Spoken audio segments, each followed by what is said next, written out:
Hello guys, welcome back. Today I'm going to be doing my updated 2022 NHL mock draft with the top 16 predictions, full mock trades, and all of the prospect analysis. Now we've had the combine go and be over with, and we've heard a lot of different rumors surrounding where different players could go, potential trades, and potential moves. But when it comes to this 2022 NHL draft, which prospects go inside the top 16 and what deals could we see made on draft day? Watch till the end for the complete predictions and complete picks, and make sure you hit that subscribe button if you are new. 50% of the people that are watching are not subscribed, so if you like hockey and if you like draft content, this channel is the place to be. Now the thing is, even though I am featuring a couple of mock trades here, I do think we will see a few moves done on draft day, especially on day one. A lot of teams wanting to potentially move down. This 2022 draft is pretty even and pretty close, especially as we get outside the top 5, and I could see a couple of teams taking advantage of that. But let's move on to the first overall pick, and the first pick of the 2022 NHL draft with the Montreal Canadiens, who won the draft lottery. At this spot, there's been some discussion over whether Juraj Slafkovsky will be the pick. I think that's just tomfoolery. Nobody else will be the pick for Montreal besides Shane Wright. Of course, centerman out of Kingston is the obvious pick here, and I don't think for many people there should be much of a discussion here. And for Montreal, I don't think they should overthink this. Shane Wright is the most complete. He's the best player of this draft. Sure, would Slafkovsky be nice to have? It would obviously be the case, but for Montreal, I think Shane Wright fits them better. I think he fits them as a franchise face better, and at first overall, Shane Wright should be the pick. Now, going after that first overall pick, this is where it starts to get really interesting because this second overall spot was originally owned by the New Jersey Devils, but in today's mock draft, we have a trade to announce between the New Jersey Devils and the Arizona Coyotes. For the Devils, they'll get top-tier defensemen that they badly needed in Jakob Chychrun, and the Arizona Coyotes will get the second overall pick and young Russian defenseman Nikita Okhotyuk. Now, this is a very interesting trade because to me, with Chychrun, he fixes so many issues on that Devils roster if healthy and if ready to go, which I think will be the case if he's traded by draft time. He's a player that does have that term and does have that lower cap hit, which I think for New Jersey is very appetizing as they could go for even more free agents, especially with that type of deal on the books. But in my opinion, it fixes a lot more issues for New Jersey than trading for a guy like Kevin Fiala or even a JT Miller was floated around over the past couple of weeks. Yes, another big time forward would be nice, but in my opinion, that defense should be the number one priority alongside that goaltending, and Jakob Chychrun fixes a lot of those issues. Even though he wasn't great defensively, especially this last year, I think he has a lot of potential. He was great in 2021, and if he does reach that type of potential that he had with Arizona, then he could be a top pairing, solid and consistent D-man for New Jersey, which I think is exactly what they should be going for. And in my opinion, they've already had so many high draft picks. Trading a second overall pick and a young defenseman who would probably be a bottom pairing guy is fair value for that. And now for the Coyotes, they'll have second overall and third overall in the 2022 NHL draft, which I think is also a big priority for them to get as many top picks as humanly possible. And for the Coyotes at second overall, I think they'll end up selecting centerman Logan Cooley. This makes a lot of sense, I think, for Arizona to first go after Cooley. He's a player that I think makes so much sense for that Coyotes roster. They've already gone over big forwards like Dylan Guenther in the past, and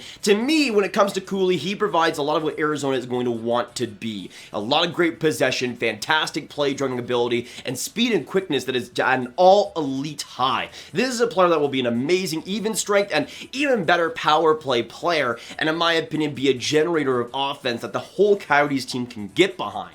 Now going on to the third overall pick, though, I think they're going to go for another interesting pick and go for a defenseman here with Czech defenseman David Jiricek. Now, I want to go Jiricek at this spot, but I can see where Arizona is coming from, and there's a potential that they do select Slafkovsky instead, but I think they are going to go for a defenseman here, and I think they want to go on the more defensive side with Jiricek. Even though I do like Nemec just a little bit better, with Jiricek, he is just a little bit more complete and a little bit more dialed into the defensive details, and I think for Arizona, along alongside Soderstrom in the future, that defense is going to be a pretty solid one, especially if they continue to develop in these next couple of drafts too. But I think Jiricek is a great stepping stone. He's going to be a top 4 defenseman, being a steady guy that you can just rely upon, and also have some pretty good offense from the point. And yes, the Coyotes do get rid of Jacob Chychrun, but you get a top-tier centerman and a top 4 defenseman still in that draft, which I think is a huge success for them. And going on to the 4th overall pick, next up is the Seattle Kraken, and this is an interesting spot because usually I've had them selecting Nemec or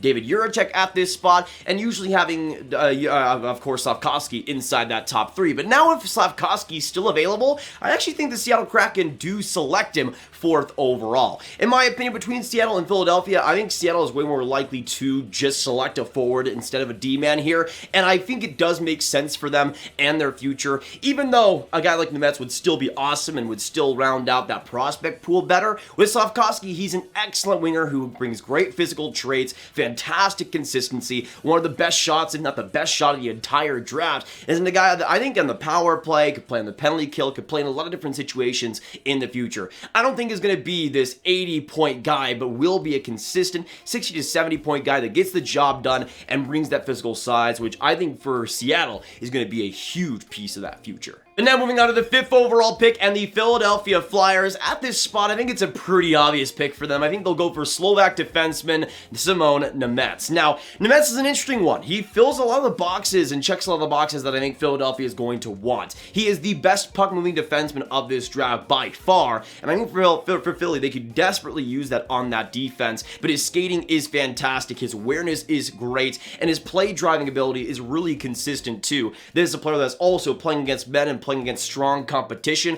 and could be NHL ready in just a couple of seasons. I think for Philadelphia, it's a strong pick and the pick to make at number 5. But now let's move on to the 6th overall pick, and we have another trade to announce here. Usually with this spot, it would be the Columbus Blue Jackets, but the Anaheim Ducks have moved up to the 6th overall spot. Anaheim will get that 6th overall pick, and the Columbus Blue Jackets will get 10th overall defenseman Josh Mahura, forward Max Comtois, and a 2022 second-round pick. Columbus getting a lot of quantity, but moving down in the draft because I think for Columbus, there's not an obvious pick here, but for Anaheim at 6th overall, I think they will select sniper Joakim Kemell. Now, the Ducks have a lot of options here, and even a lot of options at 10th overall, but I think Kemell fits their style and their lineup best going into the future. They've drafted a lot of playmakers, a lot of great offensive talents, but not a lot of true snipers. McTavish can be that a little bit, but I also think they could use some more firepower on that wing side of things, and I think for Anaheim,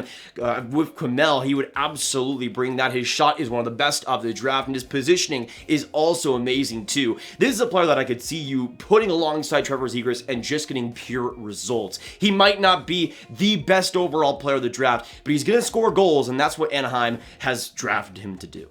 But now let's move on to number 7 and the Ottawa Senators pick 7th overall, and we continue to get some big surprises in this mock draft. Usually I go for Conor Geekie with the Sens pick, but I actually think they'll go for somebody different and reach a little bit to a guy that I think could go top 10 in this draft, an Austrian centerman, Marco Kasper. Now, Kasper's been playing in the SHL this year and has put up some really solid underlying results. Also has played in the World Juniors and a bunch of different leagues, but when it comes to Marco Kasper, he brings great speed, good intensity, and he does fit the size check mark, 6'1". I think the Sens will also be looking at that. I think Kasper maxes out as a decent second liner, probably a fantastic third line centerman, but I do think for the Sens, they could use another centerman in that prospect pool alongside Josh Norris and Shane Pinto, and I think Kasper really fits that bill. Now, Ottawa could also move down to select this player, possibly, but maybe only a couple of spots. We'll see what Ottawa does, but I think they select their guy 7th overall. But now on to 8th overall and the Detroit Red Wings, and they have some marvelous options here tonight. But at this spot, I actually do think they go for Finnish forward Brad Lambert. Now,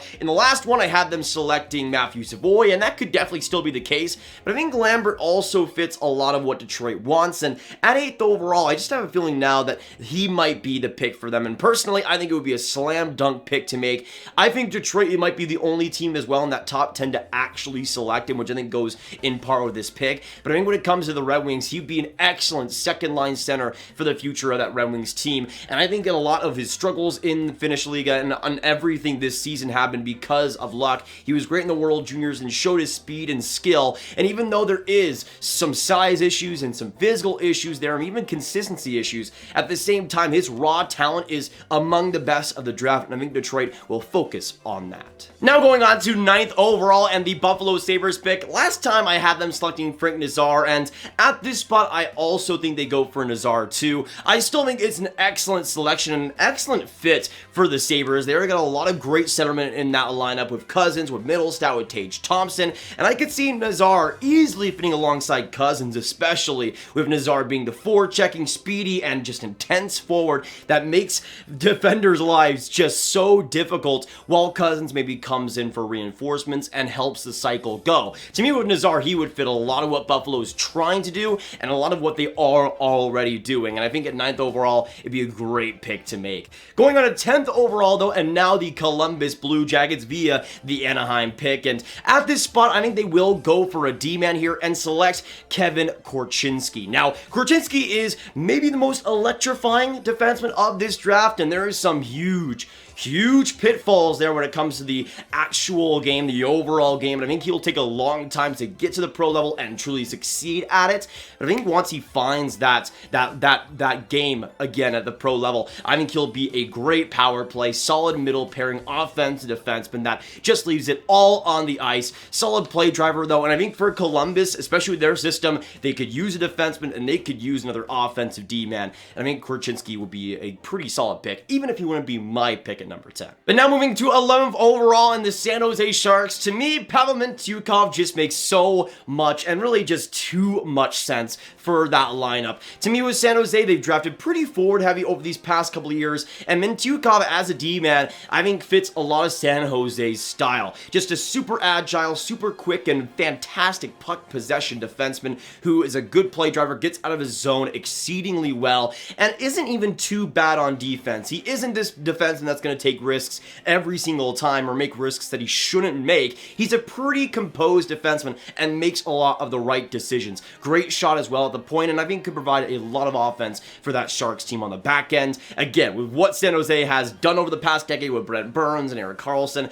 a lot of other offensive defensemen, Mintyukov fits that bill, and I think will fit amazingly with San Jose. But now going on to 12th overall in the Columbus Blue Jackets' own pick inside the first round. They've already selected a defenseman with Kevin Korchinski, and I think they'll go for a true centerman here with Jonathan Lekkerimaki. Now, Lekkerimaki is an interesting one. He had a great World Juniors, and I think his stock is definitely rising over these past couple of months. I think he will go inside the top 15, and I think Columbus makes a lot of sense for Lekkerimaki. Fantastic forward who also brings a great goal-scoring element, one of the more underrated but also consistent goal scorers of this draft. Obviously, Joakim Kemell going 6th overall is a big part of things, but I think for Lekkerimaki, especially in Columbus' system, he could truly thrive. He's a disciplined player who also knows where to be at all times, and combine that with his shot and the playmaker that Columbus is building with, I feel like Lekkerimaki is going to fit very, very well and could even be as good of a second-line center if all pans out for his potential. But now let's move on to the 13th overall pick, and at this spot, this might be the most surprising pick for some of you guys of my mock draft so far, but I could definitely see this pick panning out for the New York Islanders.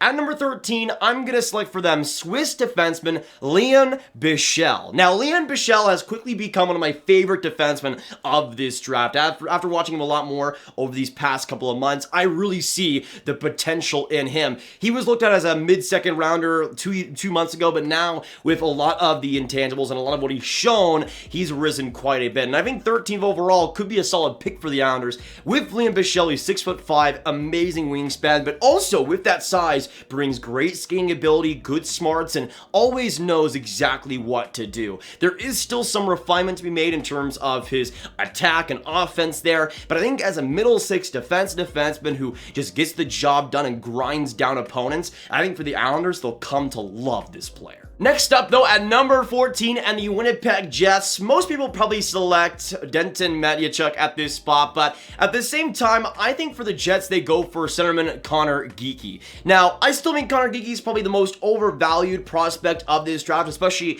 within the top 15 and top 20 selections. But at the same time, for Winnipeg, there could be some good value there. He's huge, and his overall reach is fantastic. I just think for a centerman that has good skating, the intensity isn't really there, and to me, especially when it comes to the attack and the risk taking, there's almost nothing, and it feels like a lot of the time, especially with Winnipeg this year, he'd be carried, or at least have Matthew Savoie be the carrier on his line. And to me, with Geekie, I was just seeing him be a little bit too much of a standby player. At the same time, though, for Winnipeg, you could have that work. If he plays alongside a winger like Kyle Connor or something, you could see that actually work out in Geekie's favor. But we'll see what happens. Obviously, he played with the Winnipeg Ice, and the Winnipeg Jets likely know him well, and I think they will be selecting him at number 14. But now going on to number 15, another Canadian team here with the the Vancouver Canucks. At this spot, I kind of go between Cutter Gauthier and Noah Ostlund, but I think the Canucks will end up selecting Ostlund instead, even though Ostlund is more likely to be a center than a winger instead of Gauthier, who will be a right winger. At the same time, Ostlund, I think there's a lot of great talent there for Vancouver to unlock. Obviously, they're not scared to select Swedish players, and I think Ostlund fits a lot of Vancouver systems. They got a lot of playmakers and some solid contributors there on that forward group, and especially going into the future, but Ostlund is a great goal scorer, knows where to be, is consistent, has great chemistry with his teammates, and gets consistent quickly. He's a player, though, that offensively on the power play, I could see being just a great and transitional forward that does a lot of the right things. I don't know if he'll be a fantastic second line center, but I could see him being a decent one and being a great part of that Canucks offense. But now going on to the last pick of this mock draft at number 16 and the Buffalo Sabres. We already saw them select Frank Nazar, 9th overall, and at this spot, I think they will go for a D-man, but this time going for Canadian D-man, Denton Mateychuk. Now, Mateychuk is an interesting one. He's been all over the place in mock drafts. He could be going as high as the top 10. I could see that being a possibility. To me, with Mateychuk, it's an interesting player. He is super inconsistent. He has a pretty wavy game. Some games, you'll see him just be an offensive dominant player, but others, you'll see him not really bring that offense and also show his lack of defensive prowess. But at the same time, I think there is some great tools there, and his transition game is fantastic, but I do think there is some holes there. But for the Sabres, you still have a lot of great defensemen in the future, and Mateychuk, I think, will fit into that power play, fit into that offense quite well. But that will be it for today's mock draft. Thank you guys so much for tuning in. If you did enjoy, make sure you hit that like button, subscribe, and hit that notification bell. Comment down below what you agree and disagree with my mock picks. What do you see your team taking, and what do you guys see the top 16 looking like by the end of things? Let me know all your thoughts down below. Make sure you share this video, get the mock draft out there to anybody you guys know online, and make sure you click on this card for all my hockey prospects talk right away on playlist. My name is Nathan. Have a great day, and I'll see you in the next one. Goodbye.